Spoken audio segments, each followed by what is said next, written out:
안녕하세요. 화요일입니다. 다 같이 사도신경으로 우리의 신앙을 고백합니다. 나는 전능하신 아버지 하나님, 천지의 창조주를 믿습니다. 나는 그의 유일하신 아들, 우리 주 예수 그리스도를 믿습니다. 그는 성령으로 잉태되어 동정녀 마리아에게서 나시고 본디오 빌라도에게 고난을 받아 십자가에 못 박혀 죽으시고 장사된 지 사흘 만에 죽은 자 가운데서 다시 살아나셨으며 하늘에 오르시어 전능하신 아버지 하나님 우편에 앉아 계시다가 거기로부터 살아있는 자와 죽은 자를 심판하러 오십니다. 나는 성령을 믿으며 거룩한 공교회와 성도의 교제와 죄를 용서받는 것과 몸의 부활과 영생을 믿습니다. 아멘. 오늘 우리가 함께 볼 말씀 마가복음 6장입니다.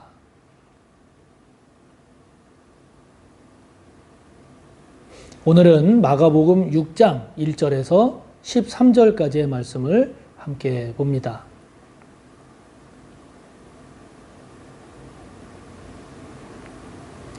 봉독하겠습니다. 예수께서 거기를 떠나사 고향으로 가시니 제자들도 따르니라. 안식일이 되어 회당에서 가르치시니 많은 사람이 듣고 놀라 이르되 이 사람이 어디서 이런 것을 얻었느냐? 이 사람이 받은 지혜와 그 손으로 이루어지는 이런 권능이 어찌 됨이냐? 이 사람이 마리아의 아들 목수가 아니냐?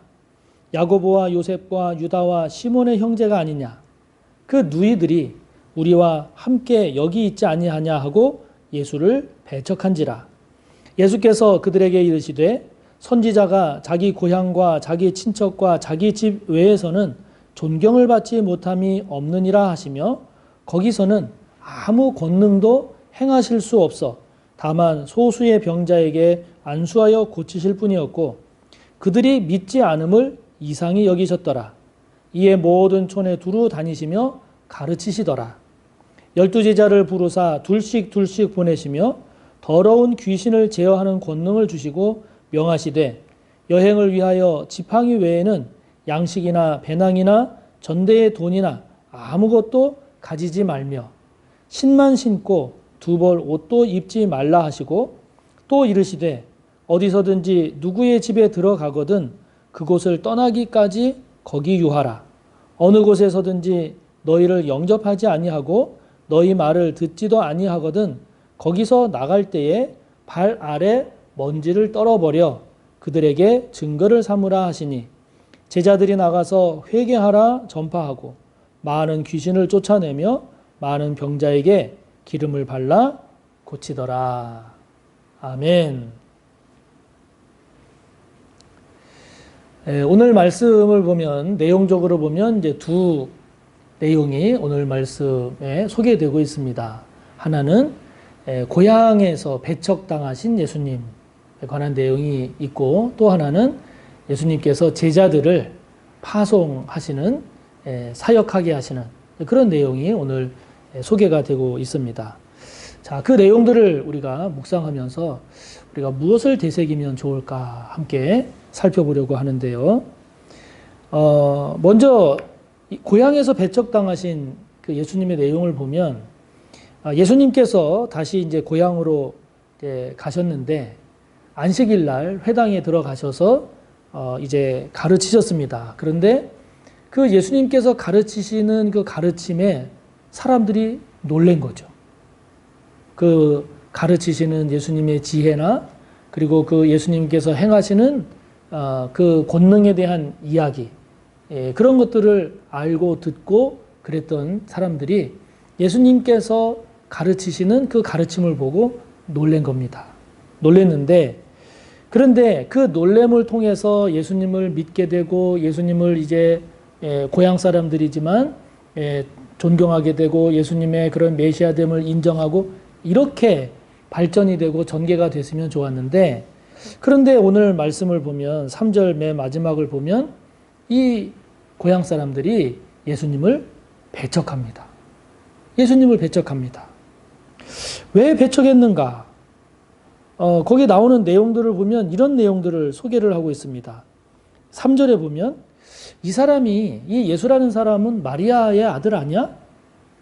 그 아버지가 그 목수였던 그 요셉 아니야? 그래서 저 예수라는 사람 목수 아니야? 저 예수라는 사람이 그 동생들이 있지. 거기 야고보, 요셉, 유다, 시몬 남동생들도 있고 또 여러 누이들도 있고 그 예수 아니야? 그러면서 예수님을 배척했다. 이런 내용이 지금 우리가 소개가 되고 있는 것 아닙니까? 왜 고향 사람들이 예수님을 배척했을까요? 예수님을 배척했다는 것은 지금 예수님께서 행하시는 권능, 지금 예수님께서 자신을 드러내시는 그 하나님의 아들 되심, 예수님께서 지금 가르치시는 그 교훈과 행하시는 그 사역을 통해서 지금 예수님께서 전하고자 하시는 그 진리 되심, 하나님 되심, 메시아 되심, 이것을 이 사람들이, 고향 사람들이 인정을 안 하는 거죠. 왜 인정을 안 합니까? 과거에 지금 사로잡혀 있는 겁니다. 과거 어릴 적 동네에서, 고향에서 이렇게 성장하고 자랄 때에 그때 가졌던 생각에서 벗어나지를 못하고 있는 거죠. 지금 아무리 하나님의 아들로서 사역을, 메시아적인 사역을 행한다 할지라도 그게 메시아로서 인정을 안 하는 겁니다. 메시아로서 깨닫지를 못하는 겁니다.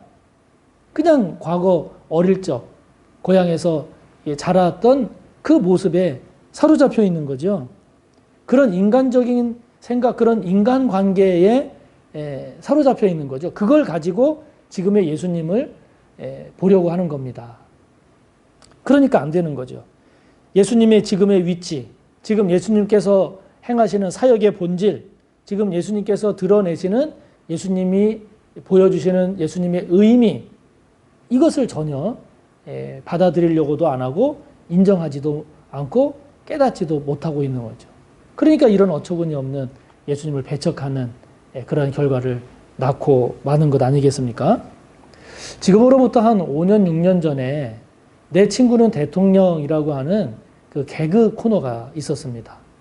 그 지방에 그 동네에서 같이 자랐는데 그 중에 이제 한 사람이 대통령이 된 겁니다. 대통령이 됐는데 그 고향 친구들을 만났을 때 벌어지는 것을 아주 코믹하게 이렇게 꾸몄는데요.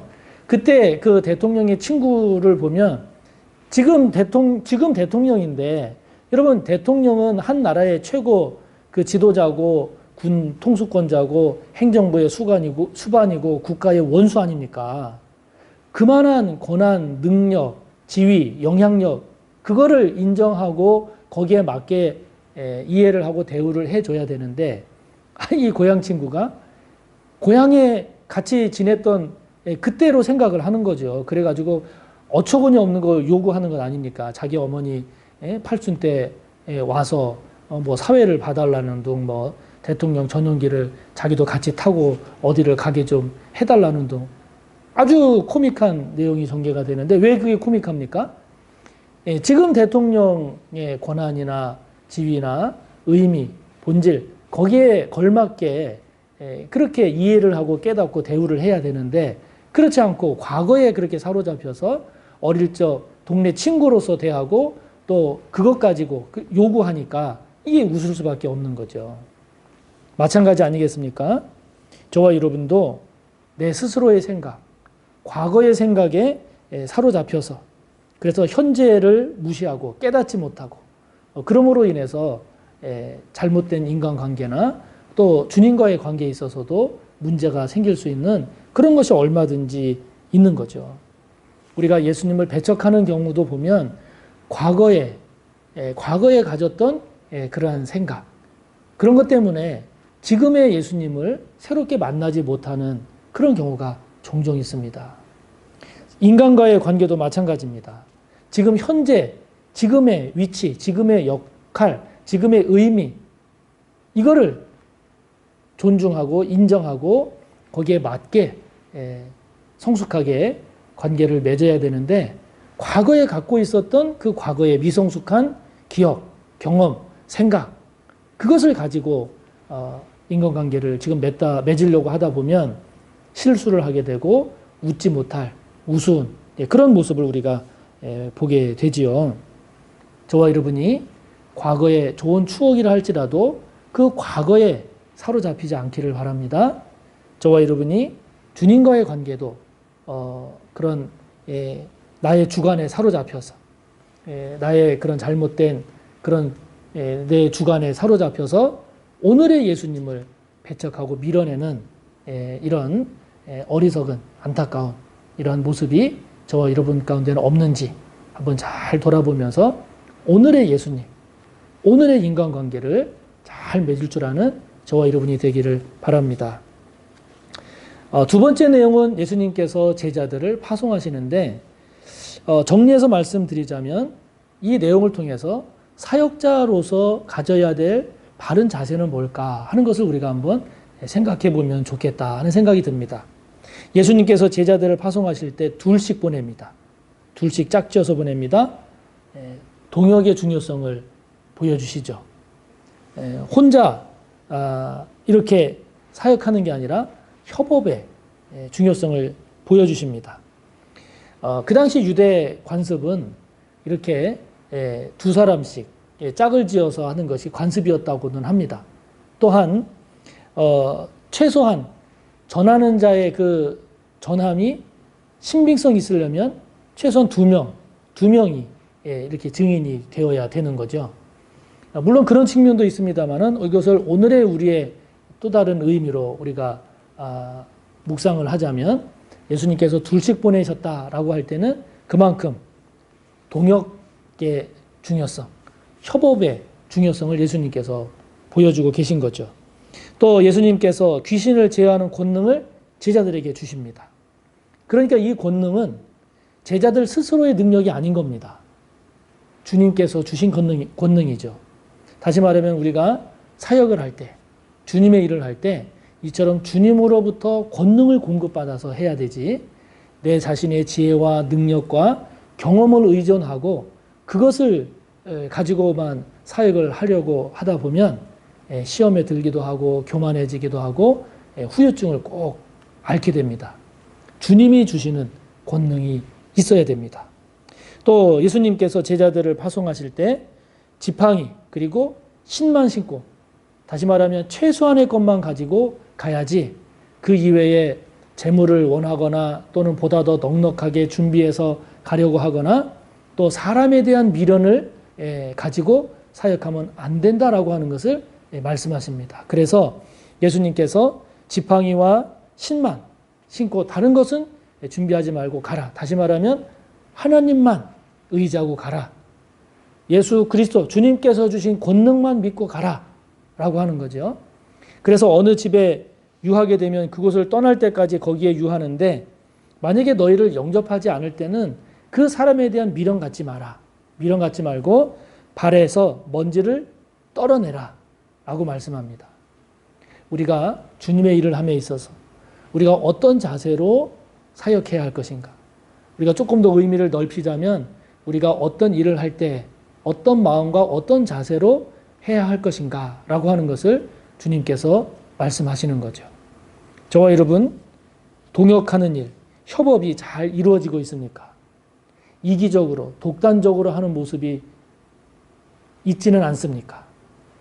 또한 주님으로부터 권능을 받아서 감당하고 있습니까? 아니면 그냥 나의 인간적인 지식과 나의 재능과 나의 경험을 의지하고 그것 가지고 하려고 하지는 않는지요? 저와 여러분이 오직 사명에만 집중하고 있습니까? 아니면 이를 통해서 뭐 재물을 원한다든지 또는 사람에게 기댄다든지 그렇게 하지는 않는지요? 오늘 주님은 제자들을 파송하시는 모습을 통해서 저와 여러분이 주님의 일을 할 때 또한 저와 여러분에게 맡겨진 어떤 일을 할 때 과연 어떤 자세로 해야 할 것인가를 오늘 우리에게 말씀하심을 우리가 잘 살피면서 동역하고 협업하는 일을 잘하고 주님으로부터 권능을 받아서 하는 일이 될 수 있기를 잊지 말고 저와 여러분이 최소한의 것만 가지고 오직 하나님만을 의지하고 주님만을 의지하면서 다른 것 바라지 말고 오직 사명에 우리가 해야 할 그 사명에 집중할 줄 아는 저와 여러분이 꼭 되시기를 바랍니다. 하늘에 계신 우리 아버지, 아버지의 이름을 거룩하게 하시며 아버지의 나라가 오게 하시며 아버지의 뜻이 하늘에서와 같이 땅에서도 이루어지게 하소서. 오늘 우리에게